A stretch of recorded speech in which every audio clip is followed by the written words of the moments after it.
दुधी म्हटले की सगळेच नाक मुरडतात, पण आज आपण मुलांच्या टिफिनसाठी दुधी मूग डाळीचा मसाले पराठा करणार आहोत. लहानांपासून मोठ्यांपर्यंत सगळ्यांना नक्की आवडेल. त्याच्यासाठी इथे मी अर्धी वाटी मूग डाळ घेतलेली आहे. तिला 2 तास भिजवून घेतलेली आहे. डाळ चांगली भिजवून घ्यायची म्हणजे चांगली वाटल्या जाते. डाळीतलं सर्व पाणी काढून टाकायचे आहे. चांगली नितळून घ्यायची आणि मिक्सरच्या भांड्यामध्ये काढून घ्यायची. त्याच्यामध्ये 2 आपल्याला हिरव्या मिरच्या घालायच्या आहेत आणि ही डाळ आपल्याला दरदरीत अशी वाटून घ्यायची आहे. पाणी न घालता वाटायची. थोडीशी आतमध्ये अख्खे दाणे राहिले ना तरी चालतील.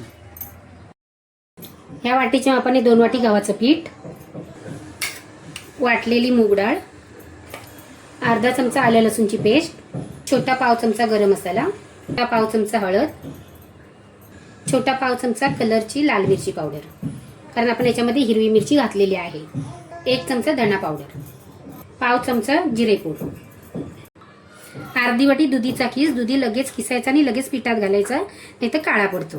चवीप्रमाणे मीठ. हे सर्व साहित्य आपल्याला मिक्स करून घ्यायचे.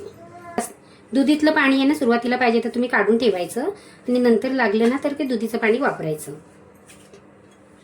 आणि पहिलं सर्व साहित्य मिक्स करून घ्यायचं. तर माझं मिक्स करून झालेलं आहे. थोडं थोडं पाणी घालून ह्याला आपण मळून घेणार आहोत. जसं तुम्हाला चपातीला पीठ पाहिजे ना त्या पद्धतीने मळून घ्यायचं. मळून घ्यायचं आणि याला थोडा वेळ टाकून ठेवायचं. छोटा अर्धा चमचा तेल लावायचं आणि पीठ चांगलं 3 ते 4 मिनिटं मऊसूत असं मळून घ्यायचं. आणि जेवढे तुम्हाला पराठे लहान मोठे करायचे असतील त्याप्रमाणे त्यांच्या गोळ्या करून घ्यायच्या. गोळ्या करून घ्यायच्या म्हणजे पराठे आहेत ना ते पटापट लाटता येतात.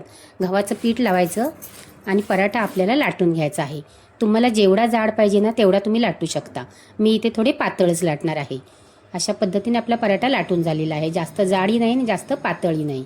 त्याच्यावरती थोडेसे तीळ लावायचे. दिसतात पण छान आणि लागतात पण छान. तवा गरम झाला की थोडंसं तेल लावायचं आणि हा पराठा घालायचा. एखादा मिनिटभर शेकल्याच्या नंतर साईडनी थोडं तेल सोडायचं आणि ह्याला पलटी करायचं आणि दोन्ही साईडनी मध्यम आचेवरती खरपूस असा भाजून घ्यायचा. तुम्ही तेल तूप काहीही लावू शकता. त्याच पद्धतीने आपण दुसरा पण पराठा शेकून घ्यायचा आहे. अशा पद्धतीने आपण सर्व पराठे आहेत ते करून चविष्ट आणि पौष्टिक असे पराठे तयार होतात. नक्की एकदा तुम्ही करून बघा. खायचं कशाबरोबर तर गोड दही बरोबर खायचं.